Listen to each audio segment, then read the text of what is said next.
Hello everyone, সবাইকে আমার mini ব্লগে ওয়েলকাম। তো আজকে আমরা হঠাৎ যাচ্ছিলাম মায়াপুর। তো আমরা কিন্তু বেরিয়ে পড়েছি মায়াপুর যাওয়ার উদ্দেশ্যে। আজকে আমরা যাচ্ছি বাসে করে না, আমরা আজকে যাচ্ছি টোটো করে মায়াপুর।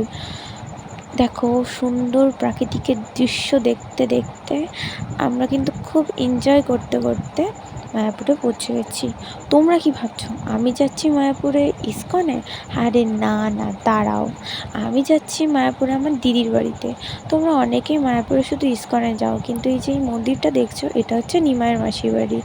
আমি দেখি সবাই মায়াপুরের ইস্কনের ব্লগ বানায়, বাট এই মন্দিরটার কেউ ব্লগ বানায় না। এটা হচ্ছে 2 নম্বর গেট, আর ফার্স্ট যেটা দেখলাম সেটা হচ্ছে 1 নম্বর গেট। চলো তোমাদের 3 নম্বর গেটটাও দেখিয়ে দিই। এটা হচ্ছে 3 নম্বর গেট, আর এখানেই কিন্তু আছে অনেক দোকান। তোমরা কিন্তু এখানে দোকানে সব রকমের জিনিস পেয়ে যাবে।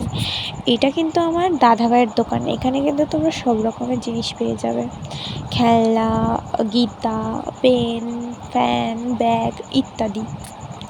তো দাদাভাইয়ের দোকানে আমরা দেখা করে তারপরে চলে গেলাম আমার দিদির বাড়ি যাওয়ার উদ্দেশ্যে। তো ওদের বাড়ি যাওয়ার এই রাস্তাটা আমার খুবই পছন্দের একটা রাস্তা। তো যাই হোক, চলো এবার যাওয়া যাক দিদির বাড়ি। তো দেখো, আমি কিন্তু ওদের বাড়ি চলে এসেছি।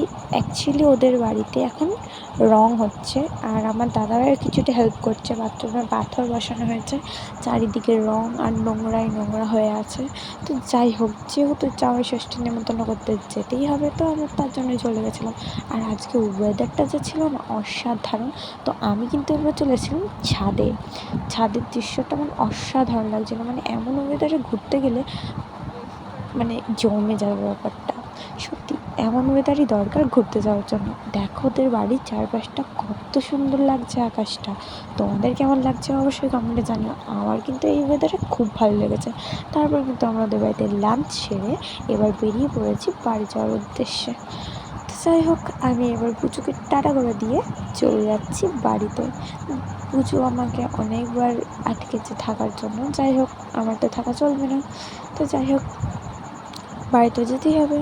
এবার দেখো, আমার কাকা কিন্তু ওদের টাটা করে এবার কিন্তু আমরা টোটো গাড়িতে উঠে গেছি। এরপর আমরা সুন্দর রাস্তা দেখতে দেখতে চলে গেছিলাম আমাদের শান্তিপুরের বিখ্যাত চা খেতে বাইপাসে।